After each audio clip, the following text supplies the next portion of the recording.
Support for NPR and the following message come from IXL Learning. IXL Learning uses advanced algorithms to give the right help to each kid no matter the age or personality. Get an exclusive 20% off IXL membership when you sign up today at IXL.com/NPR.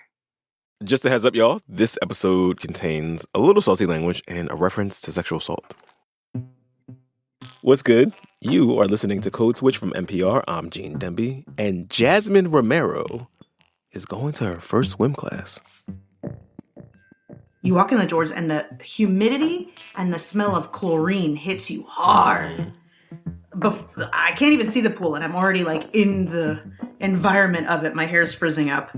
And, and I walked in and I was like, hi, I'm here for the swim classes. And I look around and it's like nothing but like 4 and 5-year-olds and their parents. And I'm the only grown ass adult that's like, hi, I'm here for the swim class.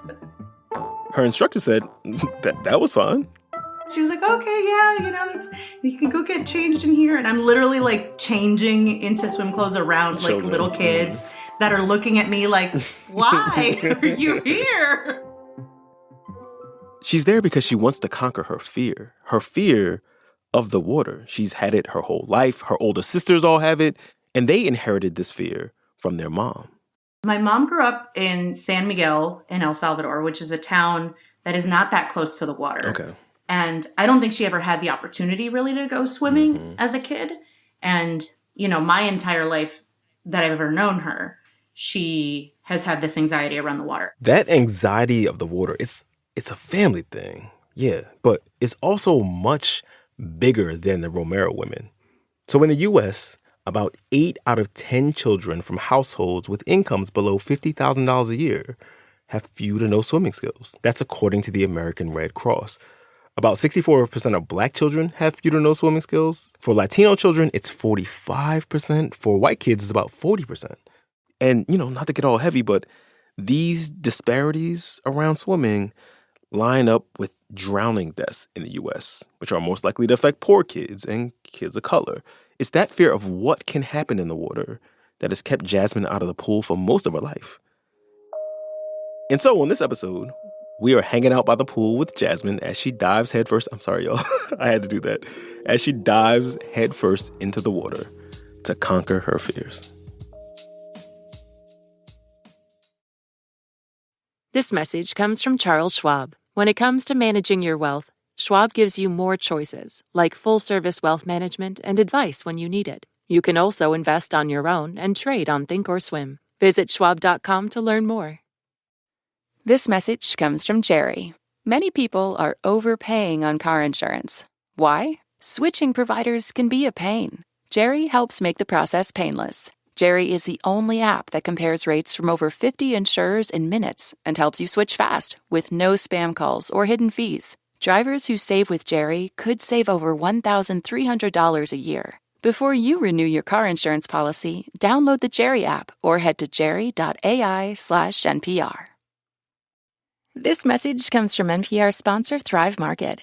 It's back to school season, aka snack packing, lunch making, schedule juggling season. Thrive Market's back-to-school sale is a great way to stock up this month with 25% off family favorites. Easily filter by allergy or lifestyle to find kid-approved snack packs, organic dinner staples, and more, all delivered to your door. Go to thrivemarket.com/podcast for 30% off your first order and a free $60 gift. This message comes from Wise, the app for using money around the globe. When you manage your money with Wise, you'll always get the mid-market exchange rate with no hidden fees. Join millions of customers and visit wise.com. T's and C's apply. All right, so I guess we got to start with the formalities. Tell us who you are and what it is you do. Oh, gosh. I'm Jasmine Romero. I'm a writer, a producer. In Code Switch family, you might have heard Jasmine's name in the credits before. For a little while, she was pinch hitting here as our executive producer, keeping the podcast trains running. Jasmine is also an actor. I used to be on Sesame Street. Mm-hmm. Yeah, the little ones in your life, they might know her as Sophia, posted up on the stoop with Elmo and Big Bird in them. Hi, Elmo. Hey, Carly. Oh, hi, Sophia. Hi. Oh, nice costumes. What are you playing? Oh, Elmo and I are playing dress up. I have had a very strange and varied life. But I wanted to chop it up with Jasmine because this year, Jasmine, who is in her mid-30s, decided she was finally going to learn how to swim. And something you need to know about Jasmine is that she's very in shape. She's a runner. She works out all the time. She and her husband just took a trip to Peru to hike Machu Picchu not too long ago. You know, it's a hike that famously takes days where the air is really thin. It's very hard. But even with that baseline of fitness, that enjoyment of doing hard things, she said learning how to swim was kicking her ass. You get gassed in a way that, like, you know, I go to Orange Theory, I go to F45. I'm like, I'm very strong. I know that I'm strong. Because, like, even, like, in these competitive classes or whatever, I'm always like, I'm trying to be at the top of the leaderboard. I mean, swimming will humble you so hard. And I'm not surprised that I've been afraid of it my whole life because, you know, the whole goal, I think, of just like being in the water is just like, for me, has always been just stay alive. And then I see other people that are like having fun. And I'm like, oh, that's like a whole nother level of interaction with this thing that I have never even considered. And when Jasmine says other people that are having fun, like one of those people is her husband. He grew up on Staten Island in a house with a pool in the backyard. And so him and his friends would just like jump in the pool all the time. And now he's a little fish. He doesn't even think about it. It's just second nature to be in the water. It's an enjoyable thing for him, which was never for me. It was an anxiety invoking thing for me. I guess for some people, like my husband has no rhythm. He has 2 left feet. He cannot dance. And I'm always just like, just the beat. It's right here. Just like step on the beat. Right. And that's how I feel in the water, where he's like, it's not a big, just move your arms. And I'm like, help me. It just doesn't come naturally. Jasmine grew up in South Central Los Angeles. Like, there are a lot of backyard pools in Los Angeles, but South Central, not so much. And even though it's not that far from the beach and the weather is pretty swim-friendly there, longer than it is in most other places, swimming was not really a thing in her neighborhood or in her family. Both of Jasmine's parents, they were always working, so her great-grandmother took care of all the kids. And so anything that we were doing, it had to be like walking distance from the house because my great-grandma couldn't drive. And there wasn't a pool. There was a park next to nearby our house, but there was not a pool there. And so there weren't really opportunities to just like get in the water normally. And then the only other water that was like available to us was like if my mom and dad decided that we were going to the beach, which almost never happened because my mom is afraid of the water. Right. So she was not trying to go to the beach. You know, my mom is a big believer in like sort of like that her fears are in my genes and I'm going to inherit this stuff from her. And when I'm in the water, I really believe it because my mom is deathly afraid of the water. And I don't know if it's like a generational thing that, you know, she claims that she must have like drowned in another life or something. But I could feel that anxiety of like, I'm not supposed to be here. I'm a land creature. Why is my face in the water? But Jasmine was willing to put that fear, that discomfort aside, and she spent weeks splashing around next to little children, learning the basics of being in the water. You know, dunking her head under the water, floating on her back, floating on her stomach. And I was like a dead person? Like, you want me to literally like float in the water like a dead body? She was terrified, but she was determined to work through that. Yeah. It just, they're, you know, fear is never helpful when you're learning. And so part of it is just like letting go of that fear. And nobody can teach you how to do that. That's something that you have to do by yourself. It's mental. Did you feel like you were doing a kind of, not even light therapy, like very applied therapy as you were taking these classes? Yeah, I've never been good at meditation. I think it's really hard being stuck up here with me, you know, up in this head. And it eventually like started to feel calming to be in the water, which was really, really cool. And I think it was as close to being good at meditation as I'm probably going to get. This like 1, 2, 3, breathe. Like I was learning the freestyle, and it was just like the number of strokes in between coming up for air and trying to like focus on turning my head, and the repetitive quality of it. Definitely, it helped not only like relax my body into it, but also I think it helped my mind space to know that like you're okay, you are getting better at this. This is getting easier, and to just kind of let go. And okay, if Jasmine had just been doing this for herself, she might not have been so willing to put herself through this fear and difficulty and, low-key embarrassment. But she had a really pressing reason for wanting to learn how to swim. Now we're expecting an addition to our family. She's about to become a parent. And as I think about what kind of life I want to give this kid, I know that like their dad is going to want to take them to the pool. Mm-hmm. And when I imagine that, I'm really bummed out by the idea of like my husband and the kid in the pool, like playing and laughing, and my kid being a better swimmer than me. And like me being, I had this image in my head of like my mom sitting on the sidelines at the beach and not joining in the fun with us because she was too scared. And I was like, no, I don't want that. I don't want to let my fear keep me from enjoying these moments with my kid. And I think in general, I want my kid to be fearless, to go after things that they don't know how to do and don't feel good at. And I can't expect that from them if I'm not like modeling that for them. As it turns out, Jasmine is not the only person grappling with what legacy to pass down to the next generation.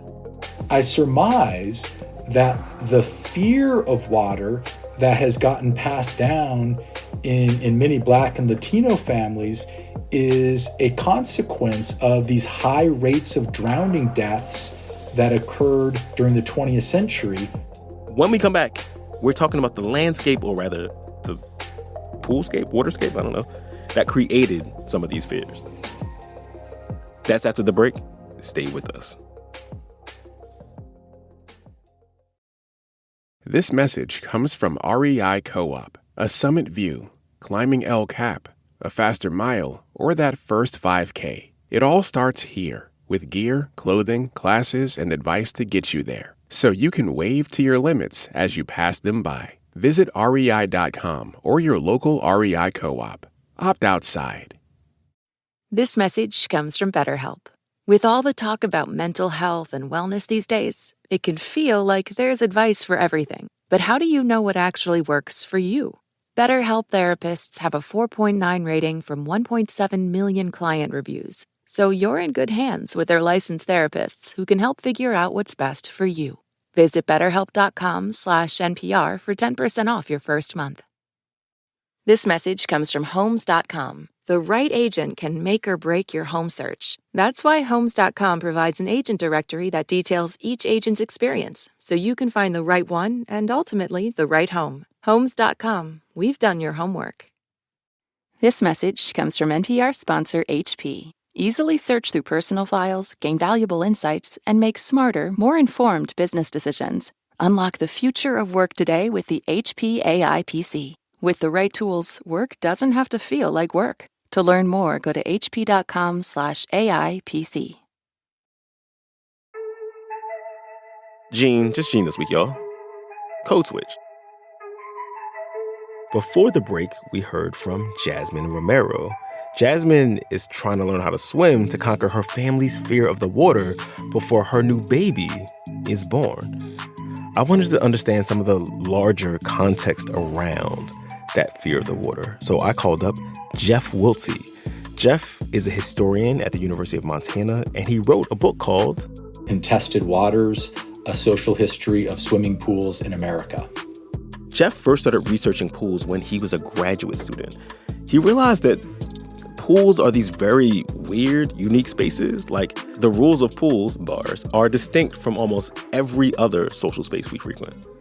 They're visually intimate, that you see other people mostly unclothed. They're socially intimate, that people spend quite a bit of time at pools and they talk with one another, they interact, they make a date, they flirt with one another, and that pools are also physically intimate spaces in that you're sharing a body of water with other people, and the water that comes into contact with your body comes into contact with other people's body. And I think a lot of people perceive that as essentially tantamount to coming in physical contact. I mean, next to a city bus, I can't think of a shared social space that is freighted with so much social and sexual meaning. I'm joking. Jeff told me that there's a bunch of really big ways that the first pools were very different from the one that you or Jasmine might go to today. The earliest public pools date to the late 19th century. Mm-hmm. And I do not attach the word swimming to them because they were not intended for swimming. They were bathing pools. And they were designed for poor and working class people in big industrial cities. The homes in poor working class neighborhoods did not have bathing facilities. And epidemic diseases were rampant through cities during this period of time. The thinking at the time was that diseases were spread through dirtiness and dirty people. And so as a public health measure, cities during the late 19th century opened the very first pools, and they were used as essentially large community bathing tubs in the poorest of urban neighborhoods. There are communal baths that are still pretty common in a lot of places. You know, you got Turkish baths, you got Russian baths, you got Korean spas, shout out the spa world. But unlike those contemporary setups, Jeff said he couldn't find any evidence that people were using soap at those old-timey baths. Like, the water was supposed to do all the work, just people steeping in each other's broths together. Okay, so Jeff said back in the day, men and women did not go in pools at the same time, and they were very much not meant to be places for fun and recreation. He found news articles in which people were getting mad that teenage boys were playing in the pools and disturbing the other bathers. And this actually generated the ire of some of the Victorian public officials who oversaw these institutions. They literally, I found instances where they were complaining about the joy and the play that these working class kids were using the pools for. And that was definitely contrary to what they intended. And as people started to understand that disease could spread through germs and not through things like, bad air, they realized that putting all these people in the water together probably was not helping improve public health and maybe was doing the opposite. And this was, all before chlorine and filters. And so Jeff says pools morphed. They stopped being seen as a place for bathing and instead became a place for fitness. And so in the very late 1890s, right around the turn of the 20th century, there are several new public pools being built. And these are now very clearly swimming pools. They have showers attached to them, so they're not baths any longer. And public officials intend them to serve as fitness facilities to improve kind of the physical health of people living in their cities. Cities start to build more pools near playgrounds for working class kids, immigrant kids, particularly in big northern cities. But Jeff said for a long time, there are only like a couple hundred pools across the entire country. And then things really changed for swimming pools, public swimming pools, is in the 1920s and 1930s. And I label that as the swimming pool age. The swimming pool age. So pools start sprouting up everywhere. It's like over 1,000 public pools were built during the 1920s. Many of them were large leisure resorts. And city officials now wanted these institutions to serve as community leisure and recreation spaces, not just for poor and working class boys and girls, but rather for the entire community.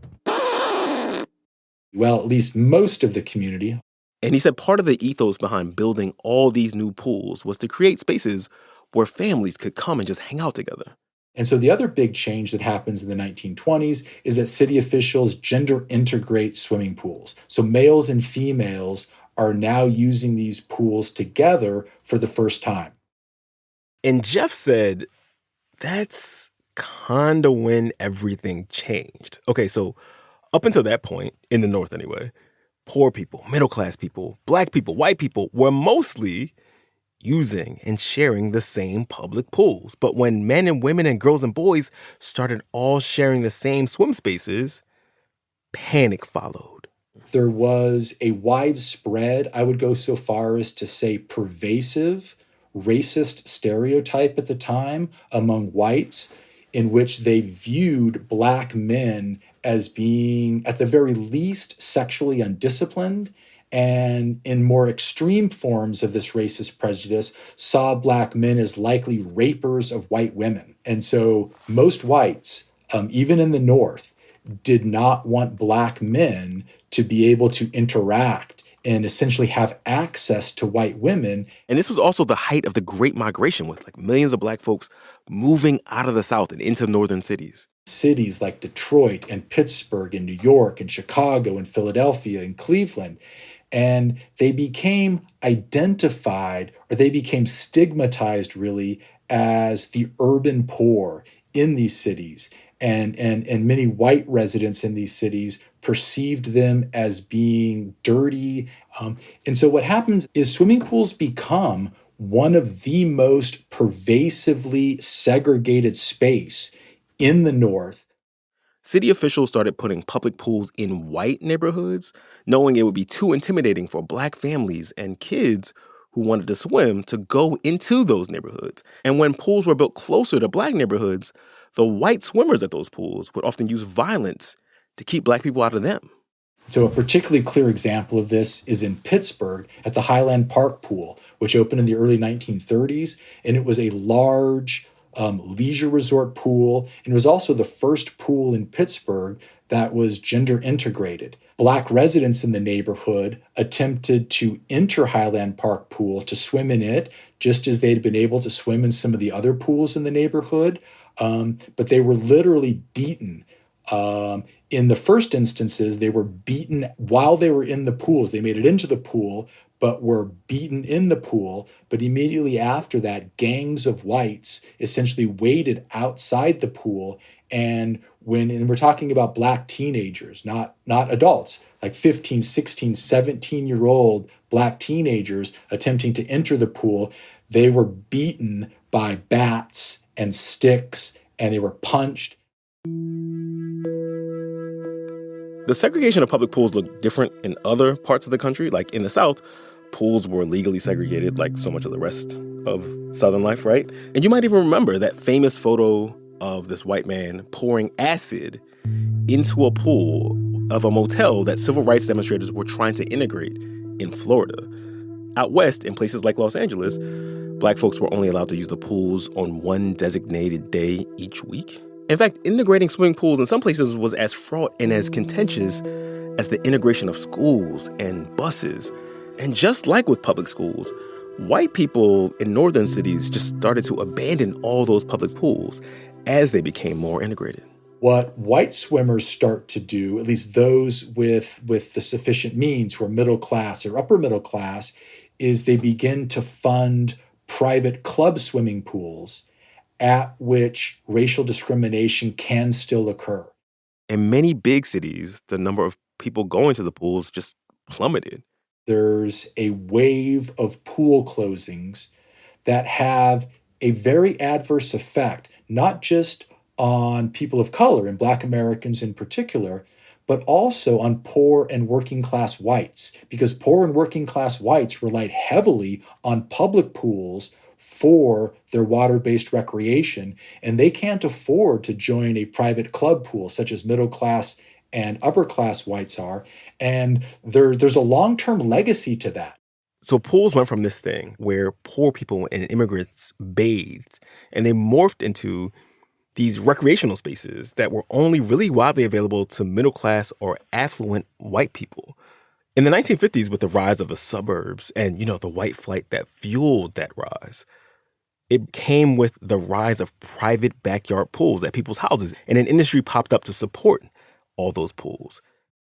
It also saw the rise of private swim clubs, because there weren't that many in the 1950s. There were only 1,200 across the country.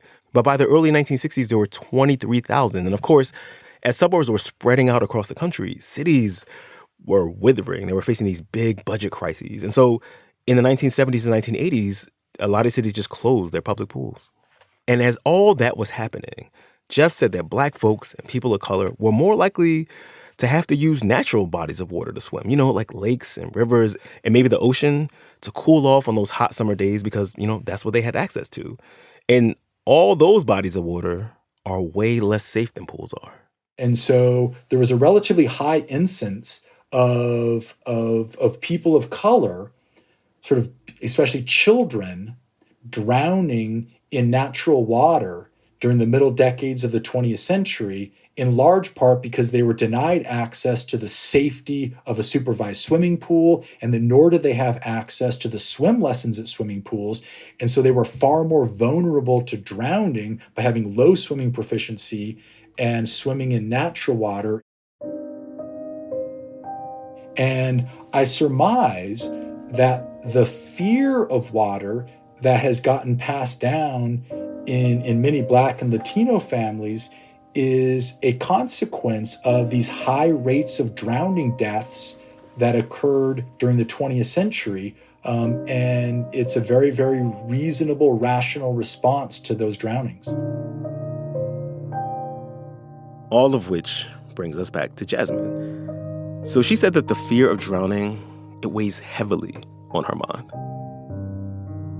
Now that I'm about to have my own kid, I'm like, yes, this is exactly the scenario that I don't want to happen. Mm-hmm. And I think as, kids of immigrants that are now growing up and able to provide a better life for our kids, like everybody sends their kid to swim class. That is just like a natural part of life for our generation. You know what I mean? It's just like, oh, once the kid is old enough, I can afford to send my kid to swim class and have them professionally learn how not to drown.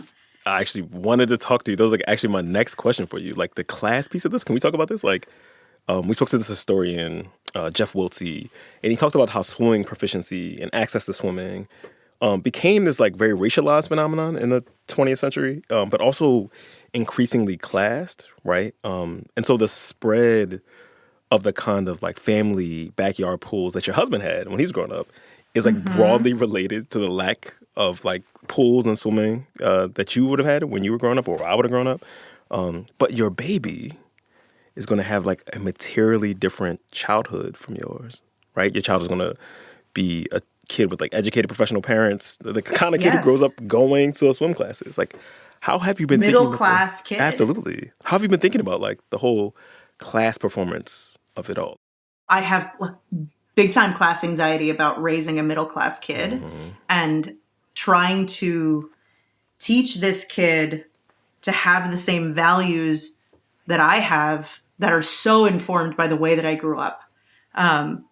But without all of the hardship that came with it. A materially different world, right? And so, yeah. Yeah. I don't know how to teach you to have empathy for people who have to,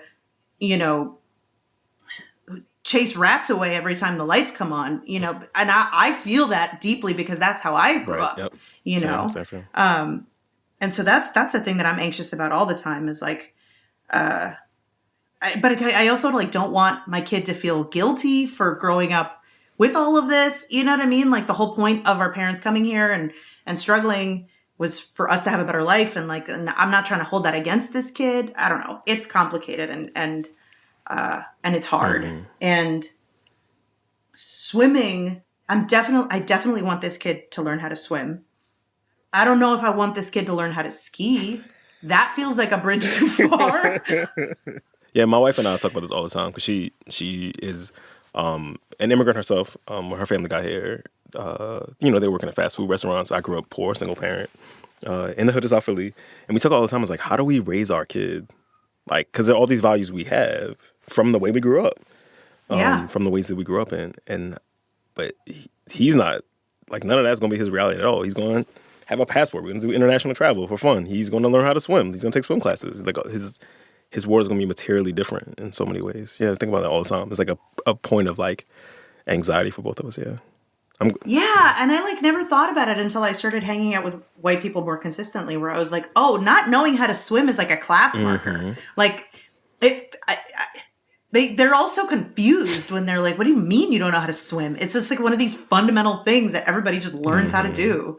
I was like, I don't know. Like, we didn't have a pool. And like, you didn't mean you had a pool in the backyard. Like, it just immediately, like, you know, you can go to college and have all the same literary references and like not stick out at a cocktail party. But once you get into this situation at the pool, like, there's no way to avoid that. That's where it comes out. You know what I mean? It singles you out in a way where you can't hide in that situation anymore. When you told your mom that you were taking swim lessons, what did she say? She, you know, it's so corny. I often feel like my life is like the embodiment of my mom's dreams. You know what I mean? Like the fact that I was able to go to school to study what I wanted to do, you know, the thing that I was passionate about. And that, you know, when as a job, my work is not just about survival. It's about enjoyment and passion and doing things that I love. And so much of my mom's life has been dictated by like survival and trying to sacrifice what's best for us versus what's best for her. And so every time I do something like this, I feel like my mom is getting to live a little bit through me. And so I could tell when I was doing it, I was like, mija, that's so wonderful. Like, qué bueno. Like, she was very sweet and very supportive. And definitely when she was coming, she was like, oh, I want to go see you. I want to go see you swim. And she came to your graduation, right? She did. She came to my last swim class, and I definitely was very embarrassed about it because all the little kids were there with their parents, and I was like, 35, come with my mom. Your mommy's there too. Yeah. Mm-hmm. I brought my mommy too. But she, you know, and my mom's going to come live with us once the baby is born. Mm-hmm. And I told her, I was like, you know, once you're here, we could sign you up for swim classes and maybe you and the baby can learn together. Oh, that's so beautiful. There's a possible future in which like 3 generations of Romeros in a pool together, you know, right? Yeah. Mm-hmm. Yep. I literally cannot picture my mom swimming. Mm-hmm. It like, there is no, when I try to imagine it, I cannot imagine my mom as like a competent swimmer. And it would really, really trip me out. And the other thing that like trips me out sometimes is like, what if my kid only remembers my mom as a competent swimmer? Like, what if by the time my kid has memories, they remember, yeah, grandma used to go, of course grandma can swim. Of course grandma can, you know what I mean? Like, wouldn't that be so cool? That would be so dope. Oh, that would be so dope. I hope we can make that happen for her. I hope she can get over her fears and jump in the water. Hi. Hi. Who am I talking to? Anna. My name is Anna. Anna Reyes. And who are you to me? Your mommy. Hi, you're my mom. So, how did it make you feel when you saw that I was going to take swim classes? Happy. I wanted you to know how to swim. I always wanted you all learn things that I never learned. What did you think when I first told you? Boy, I never too late. Well, and I told you the reason why I wanted to learn how to swim, right? Nope. I talked to you about this. I really wanted to learn how to swim because Eric is really, really good at swimming and he has a lot of fun when he's in the pool. And now that we're having a baby, I know that the baby is going to learn how to swim and I didn't want to be left out. I didn't know that. So, since you're going to come and live with me when the baby is here, would you want to go to lessons? No. Oh, why not? No. What? ¿Por qué no? If the baby's going to learn, why can't you learn? I don't know. It's not, I don't feel that I need it anymore. You just said that it's never too late. Yeah, but for you.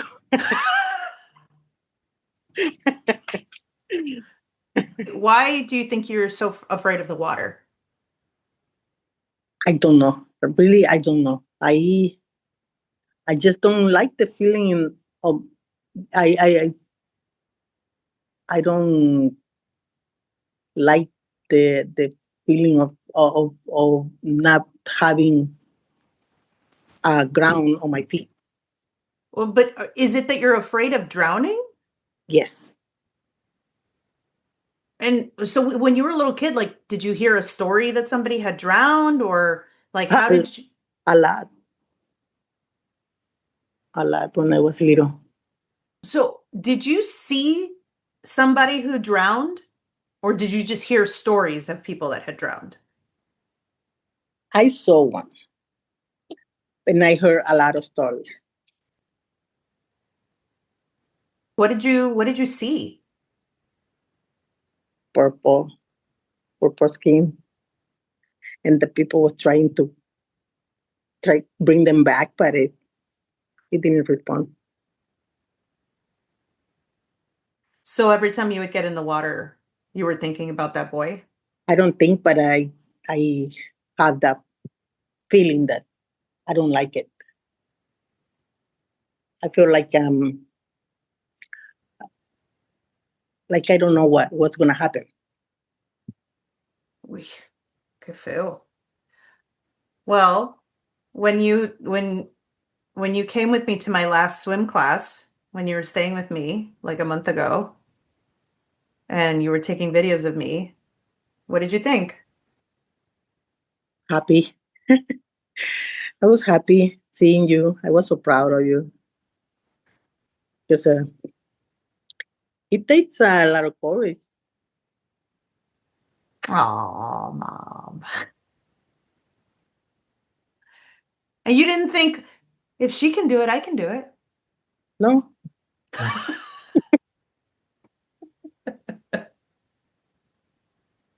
Bueno, pues. Okay. Okay, mami, ahí le hablo al rato. okay, bye. Okay, I love you. Bye bye, mom. Bye. Bye bye, Bo. And y'all, that is our show. You can follow us on Code Switch at NPR Code Switch, all one word. If email's more your thing and that's how you move, ours is codeswitch at npr.org. And subscribe to the podcast on the NPR app or, wherever it is you get your podcasts. You can also subscribe to the Code Switch newsletter by going to npr.org/Code Switch newsletter. And just a reminder that signing up for Code Switch Plus is a great way to support our show, a great way to support public media. I don't know if you've been paying attention, but public media needs your support right now. And you'll get to listen to every episode of our show and a bunch of others sponsor-free. So please go find out more at plus.npr.org/Code Switch. This episode you're listening to was produced by Xavier Lopez. It was edited by Daya Mortada and Leah Danella. Our engineer was Robert Rodriguez. And I'd be remiss if I didn't shout out the rest of the Code Switch Massive. That's Christina Kalla, Jess Kung, Courtney Stein, Verlin Williams, and my co-host B.A. Parker. As for me, I'm Gene Demby. Be easy. This message comes from NPR sponsor Shopify. Shopify is the commerce platform behind millions of businesses around the world and 10% of all e-commerce in the U.S., from household names like Mattel and Gymshark. Get started with your own design studio with hundreds of ready-to-use templates. Shopify helps you build a beautiful online store to match your brand's style. If you're ready to sell, you're ready for Shopify. Sign up for your $1 per month trial and start selling today at shopify.com/NPR.